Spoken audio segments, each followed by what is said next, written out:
Good evening भाइयों, मेरी बहनों और मेरे देश के समस्त देशवासियों। आप सभी का मैं स्वागत करता हूं, अभिनंदन करता हूं और एक बार फिर से मैं आप सबके लिए कुछ इम्पॉर्टेंट इन्फॉर्मेशन अबाउट मी और मुझसे जुड़ी कुछ बातों को आज मैं आपसे शेयर करूंगा, क्योंकि आज का ये वीडियो इम्पॉर्टेंट है उन लोगों के लिए जो मुझे सब्सक्राइब कर जिन्होंने किया है और जो करने वाले हैं। और आप देखिएगा, ये चैनल ग्रो करेगा। अभी कुछ चीज़ें ऐसा लग रहा होगा कि ग्रो नहीं करेगा, जो भी चीज़ें, पर आप देखिएगा मिलियनों सब्सक्राइबर मेरे चैनल में और मेरे साथ एक दिन मिलियनों सब्सक्राइबर होंगे। क्यों? क्योंकि मैंने एक बात सीखी है, जो सच्चा होता है उसको तकलीफ़ होती है, पर जो सही है सच्चा है उसके साथ एक दिन दुनिया होती है। तो मेरा विश्वास है कि मैं कभी भी, जो मेरे साथ है आज, जो मेरे सब्सक्राइबर हैं जितने भी हैं, कम है ज़्यादा है मुझे नहीं पता, 300 करीब कुछ हैं।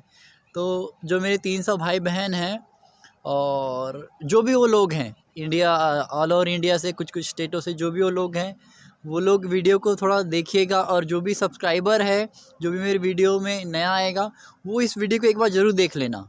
अब वो वीडियो सब्सक्राइब करने से पहले या वीडियो को सुनने से पहले ये मैटर करता है। अगर आप लाइफ में किसी भी व्यक्ति को फॉलो कर रहे हैं, या यूट्यूब में हो सकता है, या हम अपने मम्मी पापा को फॉलो करते हैं, उनके कैरेक्टर को फॉलो करते हैं, तो ज़रूरी है अगर हम अपने टीचर को फॉलो कर रहे हैं तो उसके बारे में हम जानें। खैर, मैं आपका टीचर नहीं हूँ, मैं आपका भाई हूँ। तो अभी मैंने चैनल का भी नाम चेंज किया है, क्योंकि मेरे को लोगों से जुड़ना है, सिर्फ जवानों से नहीं। मेरे को चाहे वो पहली क्लास का बच्चा नहीं बोल, लेकिन 6वीं क्लास से बच्चे हो, चाहे किसी भी उम्र का बच्चा हो, जो मतलब जो पढ़ाई कर रहा हो, या फिर किसी भी उम्र का इंसान हो जो आज लाइव है इंडिया में, या अपने काम को करता है, जॉब, कुछ भी। क्योंकि मेरे अगर डिस्क्रिप्शन में आप जाके देखेंगे तो पहला पॉइंट मैंने लिखा है मोटिवेशन। मोटिवेशन मेरे पास बताने के लिए बहुत सारी जानकारी, सिर्फ SSC GD ही नहीं है, मेरे पास बहुत सारी इन्फॉर्मेशन है। क्योंकि मैं कुछ चीज़ों को लेकर के सोचता हूँ, तो मेरा मेन मोटो है मोटिवेशन। SSC GD मेरा टारगेट नहीं है, पर इसलिए मैं SSC GD के अधिकतम वीडियो को भी बना रहा हूँ, क्योंकि वो भाई बहन जो परेशान हैं, क्योंकि मैं उस स्थिति से गुजरा हूँ। तो सारी चीज़ें को एक साइड रखते हैं। फ़िलहाल में आपको मेरे को सब्सक्राइब करना चाहिए या नहीं करना चाहिए, वो आपकी मर्ज़ी है, मैं आपको फोर्स नहीं कर सकता, क्योंकि हम स्वतंत्र देश के स्वतंत्र नागरिक हैं। तो आपको फ्रीडम है, आप सब्सक्राइब करें ना करें, आपकी मर्ज़ी।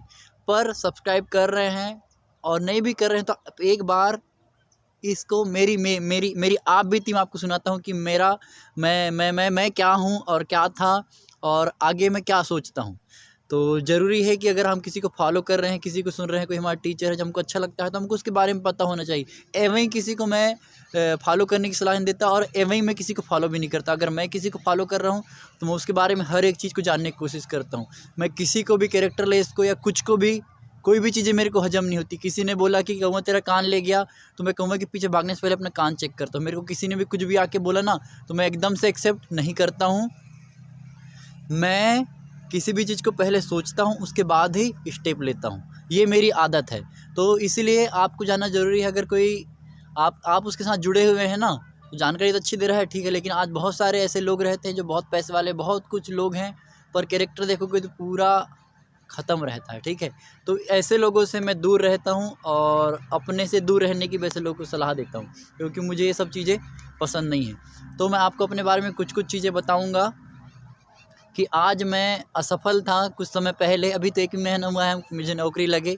इससे पहले मैं एक टीचर था, ठीक है, गेस्ट में। जस्ट आने से पहले मैं गेस्ट टीचर रहा MP गवर्नमेंट में, गवर्नमेंट स्कूल में, as a guest teacher, as a English subject, ठीक है। तो आपको बताता हूँ मेरे बारे में कुछ कुछ चीज़ें। मैं 10वीं क्लास का आपको रिजल्ट बताऊँ तो मैं शुरू से ही पढ़ने वाला लड़का नहीं था, ठीक है। मुझे पढ़ने लिखने से ज़्यादा मतलब नहीं था। मेरे को खेलने कूदने से बहुत मज़ा आता था, और खेलने कूदने में मैं ज़्यादा रहता था। वॉलीबॉल हो गया, क्रिकेट हो गया, और बैडमिंटन हो गया, कैरम हो गया, ऐसे जो भी खेल है, मेरे को खेलने में इतनी रुचि, खेलने के लिए मैं खाना छोड़ दूंगा।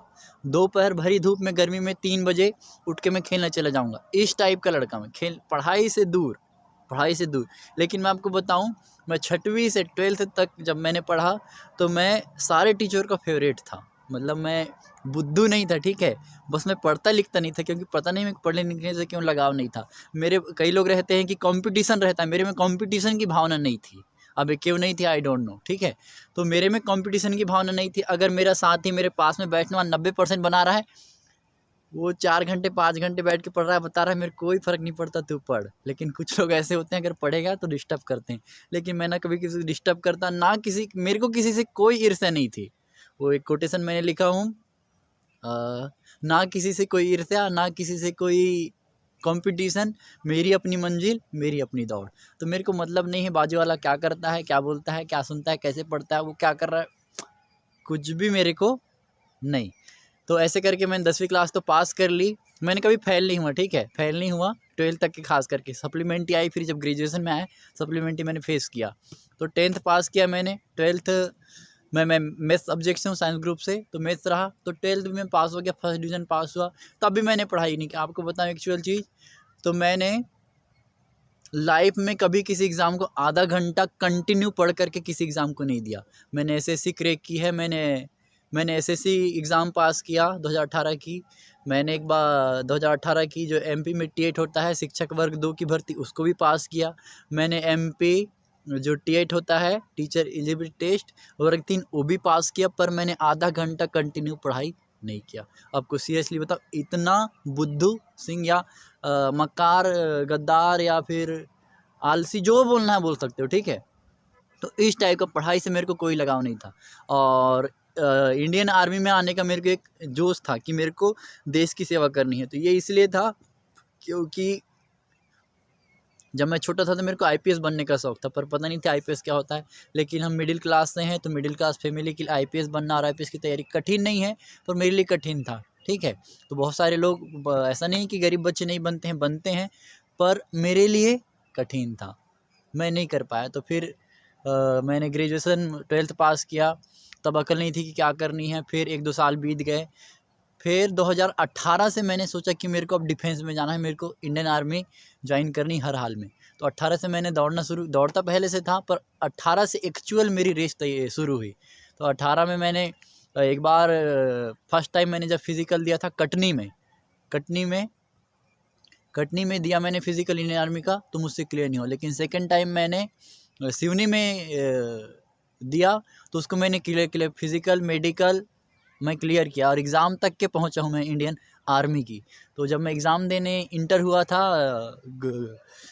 जबलपुर में, तो मेरी आंखों में आंसू थे, क्योंकि मैंने पढ़ाई नहीं की थी। मैं दौड़ता तो बहुत था, पर मेरी आंखों में आंसू थे।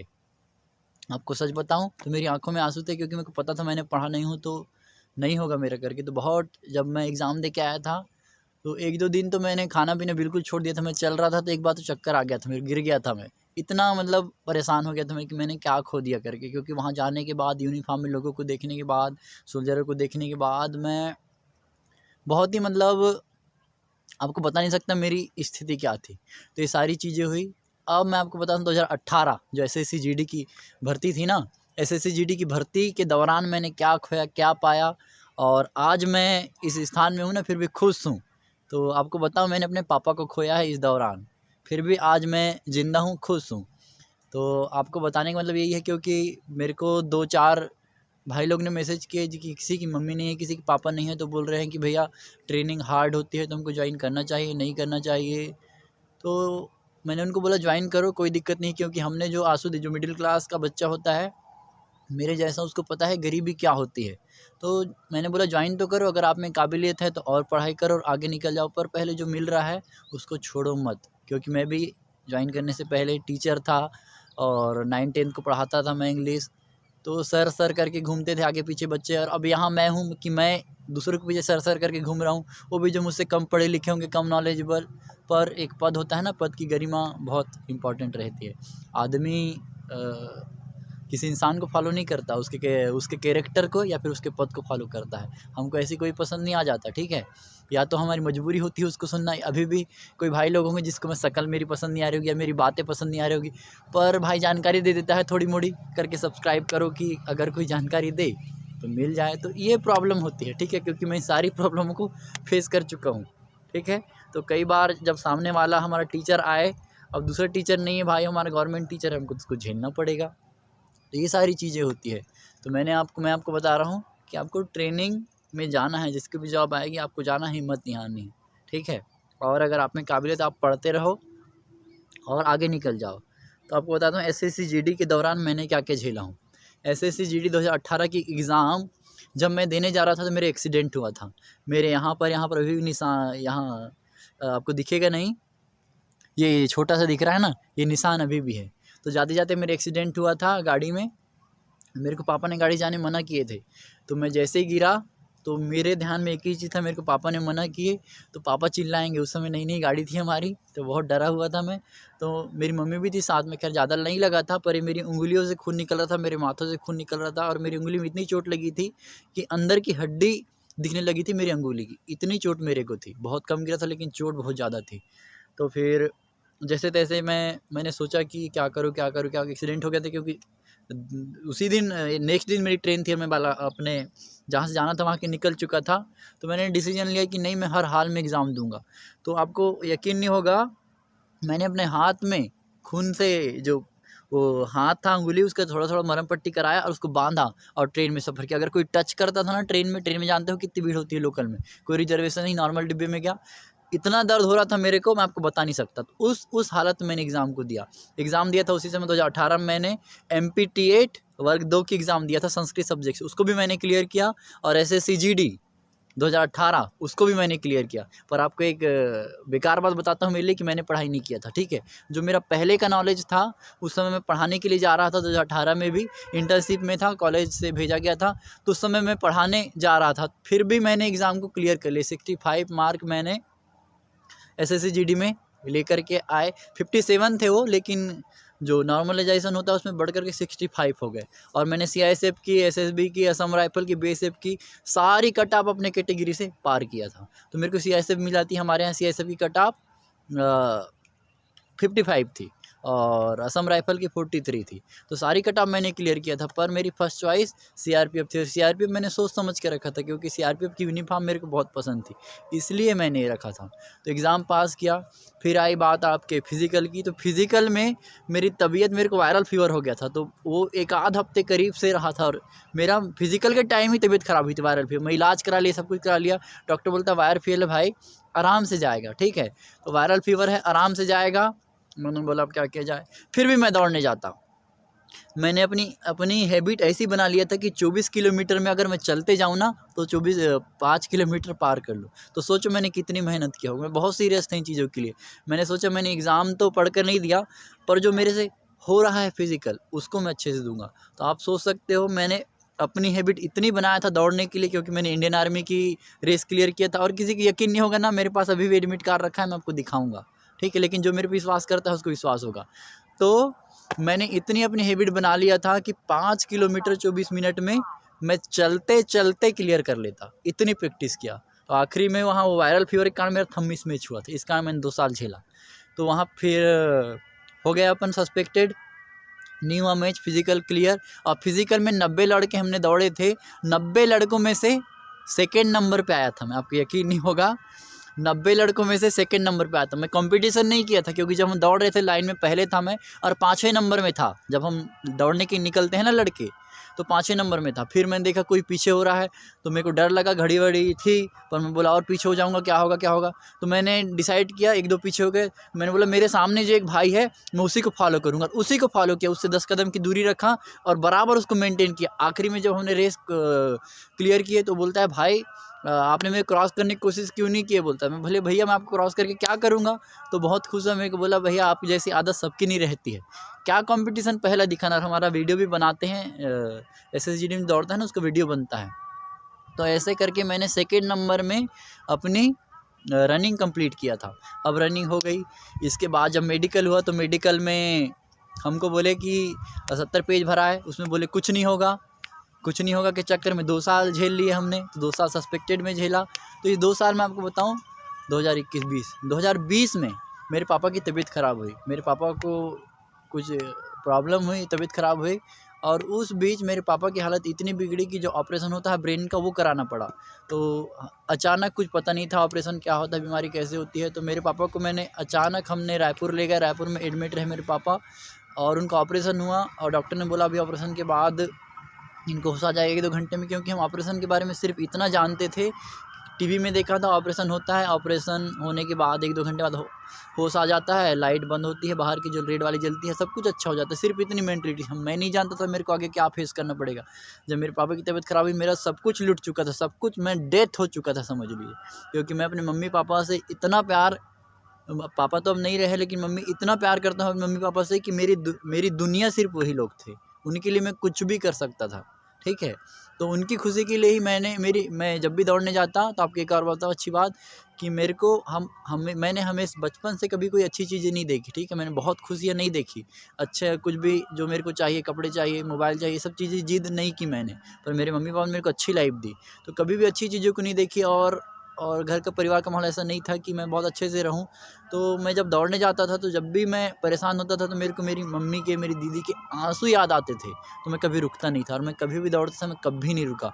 तो कभी भी जाता था मैं, तो ये चीज़ें मेरे को मोटिवेट करती थी। मेरी मम्मी के आंसू, मेरी बहन के जो बहे हैं, और घर के हालात, ये मेरी ताकत बने, और मैंने इनको अपनी ताकत बनाया, और मैं दौड़ा, ऐसा दौड़ा कि आखिरी में अपनी जो मंजिल चाहिए थी, मैंने पा लिया। पहला मेरा सपना था, मैंने पूरा किया। मैं परमानेंटली सोल्जर में शायद नहीं रहूँगा, क्योंकि मुझे लग रहा है जैसा मैं हूँ वैसा मेरे को कंफर्टेबल, पता नहीं मैं हो पाऊँगा कि नहीं। अगर हो पाया तो अच्छी बात है, अदरवाइज़ मैं अपने टीचर की जॉब क्लियर करके अपने टीचर का काम करूँगा, मेरे को अच्छा लगता है, ठीक है। पर मैं यूट्यूब में परमानेंट रहूँगा जब तक कि मैं इस दुनिया में हूँ, चाहे दुनिया के किसी कोने में रहूँ, मैं यूट्यूब से जुड़ा रहूँगा, क्योंकि मेरे को लोगों से जुड़ा रहना बहुत पसंद है। तो मेरे पापा की तबीयत ख़राब हुई, फिर से मैं आता हूँ उसी बात में। हमने पापा को लेकर गए हॉस्पिटल ऑपरेशन हुआ, डॉक्टर ने बोला 1-2 घंटे में होश हो जाएगा, नहीं आया। 1-2 घंटे के बाद 4 घंटे, 5 घंटे, 6 घंटे, 1 दिन, 2 दिन, ऐसे करके 8 दिन में सिर्फ मेरे पापा की एक आँख ऐसे झपकी मारी थी। सोचिए, जब भी मैं उस समय हॉस्पिटल में था, तो हॉस्पिटल टॉप फ्लोर में रहता, कोरोना का समय था। तो वो कोरोना के समय में ऊपर टॉप फ्लोर में, ठीक है, वहाँ कोई नहीं रहते थे, बहुत कम लोग रहते थे, कोरोना का माहौल सबको दूर। तो मैं बोला सबसे बेस्ट ऊपर है कि भले मैं चलूँगा। 1400 सीढ़ी, मेरे पापा फर्स्ट फ्लोर में थे और मैं 5th फ्लोर में था, ठीक है। तो वहाँ से मैं अप एंड डाउन करता था, अप एंड डाउन। तो 1400 से 1500 सीढ़ी मैं एक दिन में चलता था। तो जब भी कॉल आए, तो पैसे के लिए करते थे खैर, तो जब भी कॉल आया ऐसा लगता था मन में कि नहीं, मेरे पापा को होश आया होगा, उनके कुछ अच्छा हुआ होगा, गुड न्यूज़ देंगे कुछ अच्छा, तो मैं दौड़ता आता था। तो ऐसे करके मैंने 8 दिन झेला, 8 दिन मैंने ऐसे करके झेला। पापा की तबीयत में कोई इम्प्रूवमेंट नहीं हुआ, और आखिरी मेरे पापा की हालत इतनी मतलब जिस दिन हम ऑपरेशन हुआ, उसके बाद पापा ने कभी हमको नहीं पहचाने कि ये मेरा बेटा है, ये मेरी बेटी है करके। उनकी याददाश्त मतलब टोटली डैमेज हो गई थी। तो वो दिन मैंने देखा हूँ। अब आपको मैं ज़्यादा एक्सप्लेन नहीं करूँगा, पर बता रहा हूँ मैंने उतने बुरे दिनों को देखा हूँ। और फिर अचानक मेरे पापा को हमको घर लाना पड़ा था, कोई डॉक्टर, क्योंकि प्राइवेट हॉस्पिटल में थे, प्राइवेट हॉस्पिटल में डॉक्टर सलाह नहीं देते हैं। तो अचानक उनको मैं एम्स लेके गए हम, और एम्स में डॉक्टर ने बोला इनके साथ जो कुछ होना था हो चुका है। आईसीयू में रहे पापा 2 महीने, आईसीयू में, टोटल आईसीयू में। हमारी कंडीशन इतनी अच्छी नहीं थी, पर गांव वालों ने, पापा की इज्जत थी थोड़ी सी हमारे गांव में। पापा बहुत क्योंकि मेरे पापा सिलाई करते थे, तो थोड़ी सी पहचान थी गांव में, थोड़ा सा था कि हाँ, ये लोग दे देंगे, ईमानदार है जो भी है। तो मेरी रिश्तेदारों ने कोई हेल्प नहीं किया, लेकिन हमारे गाँव वालों ने हमारी हेल्प की। अच्छे लोगों ने मेरा सांस छोड़ दिया। इस समय मेरे को मेरे किसी दोस्त का कोई फ़ोन नहीं आया, इसलिए मेरा ना आज कोई दोस्त है, ना कोई दुश्मन, ना मैं किसी से दोस्ती करता ना रखता। हाँ तो हाँ, ना तो ना, मेरे को कोई मतलब नहीं है किसी से, ठीक है। क्योंकि मैंने बहुत सारी दुनिया में दोस्ती यारी देखी है। भैया जब समय बुरा आता है ना, तो कोई भी नहीं पूछता है। मेरे को भी किसी ने नहीं पूछा, जिसको कोई पूछता होगा दोस्ती बेकार नहीं है। शायद मैं उस लायक नहीं था कि मेरे को कोई दोस्त राज नहीं आया जो मेरे साथ रह सके या मैं उसके साथ रह सकूँ। तो अकेले मैंने इन चीज़ों को फेस किया। तो अचानक फिर गवर्नमेंट डॉक्टर ने बोल दिया एम्स के कि इनकी कंडीशन स्टेबल हो गई। उस समय मेरे पापा आईसीयू से निकले। तो आईसीयू के बारे में पता होगा, आईसीयू में सारी चीज़ें वो लोग केयर करते हैं। मेरे पापा का खाना पीना हर चीज़, नाक में नली लगी थी, वो गर्दन तक के नहीं ला पाते थे। आप सोचिए कि उस हालत में मेरे को घर लेके आना पड़ा। उनको घर लेके आए हम, 4 महीने करीब मेरे पापा बेड में घर में रहते। उनका हर चीज़ एक छोटे बच्चे का जैसे होता है, मैं एक्सप्लेन नहीं करूँगा, छोटी छोटी चीज़ें, तो उन चीज़ों को मैंने किया मेरी छोटी बहन के साथ। तो आप सोच सकते हैं हमने कैसे बुरे दिन देखे होंगे। एक नरक, जो नर्क बोलते हैं ना, वो देखा हूँ मैंने। तो इतने बुरे हालात देखने के बाद मेरी जीने की उम्मीद ख़त्म हो गई थी कि क्या लाइफ है, इतना दुख है, इससे अच्छा तो शायद जान चली जाए तो ही अच्छा है, इतने दुख देखने से क्या। और मेरे पापा की जब तबीयत ख़राब हुई, तो मैं, मेरी छोटी बहन, मेरे पापा को जो बेड सोर होते हैं किसी को पता होगा देखिएगा, कमर में घाव हो गए थे दोनों साइड, उनमें इतना हाथ एक पेन पूरी अंदर चली गई, हड्डी तक के गड्ढा हो गया था। तो उसकी पूरी मरहम पट्टी करना, 2 घंटे में उनको करवट देना कि वो घाव बड़े ना हो, उससे पस ना बहे, ये सारी चीज़ें, उनका खाना पीना, एनी टाइम। मैं 4 महीने घर से नहीं निकला, 4 महीने मैंने घर से निकलना टोटल बंद कर दिया था। मैं घर से निकलता ही नहीं था, क्योंकि जो आईसीयू में रहते हैं उनके साथ एक केयर टेकर होता ही। तो ऐसे बुरे दिन देखा मैंने, आखिरी में हमने हमारे पापा को खो दिया। तो उस समय एकदम मेरी बहन भी पापा को देख करके थोड़ी डिप्रेस हो गई। मैंने उसको संभाला, बोला कि नहीं, हमको ये चीज़ों को फेस करनी पड़ेगी। हम नहीं टूटे, हम परमेश्वर की, गॉड की दया रही हम पर कि हम बचाए गए। और जैसे भी हमने सीखा कि किसी के जाने से लाइफ नहीं रुकती है। अब हमसे जो बना, हमसे जो नहीं बना वो क्या, मैंने अपना सब कुछ सौंप दिया। क्योंकि जनवरी 2021 में, 4 जनवरी 2021 को मेरे पापा की डेथ हुई। तो मैंने यहाँ तक के सोच लिया था कि अगर मेरी जॉब भी आएगी तो मैं अपने पापा की अपनी जॉब भी छोड़ दूंगा, मैं कुछ भी और कर लूँगा, पर मैं अपने पापा की सेवा पूरी जतन से करूँगा। तो ऐसे करके मैंने पापा को दी, पर मैंने हिम्मत नहीं हारा। और 21 जनवरी को हमारा रिजल्ट आया था एसएससी का, उसमें मेरा नाम आया। उसके बाद भी चीज़ें ठीक नहीं हुई, उसके बाद भी मैंने 2 साल झेला। 2 साल में बहुत कुछ देखा हूँ मैंने, तो हालातों से ही सीखा है मैंने कोई बहुत अच्छी कोई वो बुक नहीं पढ़ी है, कुछ नहीं, पर मैंने हालातों से सीखा कि लाइफ में कैसे लोग मिलते हैं, कैसे होते हैं। इसलिए मैंने सोचा कि लाइफ में कुछ नहीं रखा है, हमको अपना फ्यूचर देखना है और लाइफ को सेटल करना है। कि जब भी मेरे पापा को याद करके बोले तो अच्छा ही बोले, क्योंकि बिन माँ बाप के बच्चे जो होते हैं ना, उन्हीं को पता है कि बिन माँ बाप के बच्चे कैसे जीते हैं। क्योंकि बहुत सारा रिस्क रहता है, कोई गलती हो गई हमसे तो हमको बचाने वाला कोई नहीं है। जिसके माँ बाप का बहुत पैसा हो तो उनको बचा लें, लेकिन आज हमारा बचाने वाला कौन है? तो कोई नहीं, हमारा बचाने वाला हमारा गॉड है। तो मैंने हिम्मत नहीं हारी और आखिरकार मैंने सारी चीज़ों को झेला, फेस किया, और आज मैं खुश हूँ जैसा भी हूँ। हाँ, एक कमी तो है, अंदर एक गड्ढा तो है, पर उस पे मेरा बस नहीं है। तो जो चीज़ें मेरे समझ की नहीं रहती, जिससे मेरा काम नहीं है, मैं उसको छोड़ देता हूँ। तो ये थोड़ा-सा मैंने अपने बारे में बताया आपको कि अगर आप मेरे को फ़ॉलो कर रहे हैं, मेरे को सब्सक्राइब कर रहे हैं, तो आपको मेरे बारे में जानना ज़रूरी है, ठीक है? तो अगर आपको लगता है कि मैं आपको सही जानकारी दे सकता हूँ, तो डिस्क्रिप्शन को एक बार चेक करना। डिस्क्रिप्शन में मैंने बता दिया हूँ कि मैं इन चीज़ों को लेकर के वीडियो बनाऊँगा। और बहुत अच्छी एडिटिंग तो नहीं है मेरी, सीख रहा हूँ मैं। पर अगर आपको लगता है कि मेरे को फॉलो करना चाहिए तो प्लीज़ आपका स्वागत है सोल्जर आदि भाई के साथ। जब तक हैं तब तक तो अब सोल्जर हैं ही हम, बाद में टीचर हो जाएंगे तो अच्छी बात है, पर अभी फ़िलहाल में सोल्जर हैं। और हमको भी किट नहीं मिली है, ये जो जर्सी है दे दिए हैं।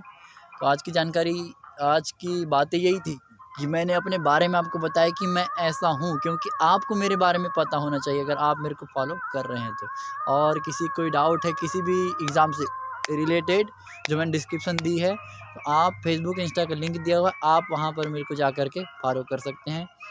तो और कभी भी मायूस मत होइए, कभी भी अगर आपको मेरी ज़रूरत है तो हमेशा आपका साथ दूंगा, डोंट वरी। ओके, तो आज मैं आपको इतना ही बताऊंगा। समय समय पर मैं अपने बारे में छोटी छोटी बातों को आपसे डिस्कस करता रहूँगा। तो आज का वीडियो मैं यहाँ पर रोकता हूँ। जो भी वीडियो को देखता है उसका धन्यवाद। और अगर आपको लगता है मेरे से कुछ सीखने मिल रहा है तो प्लीज़ चैनल को सपोर्ट कीजिए, अपने भाई दोस्तों शेयर कीजिए। Thank you.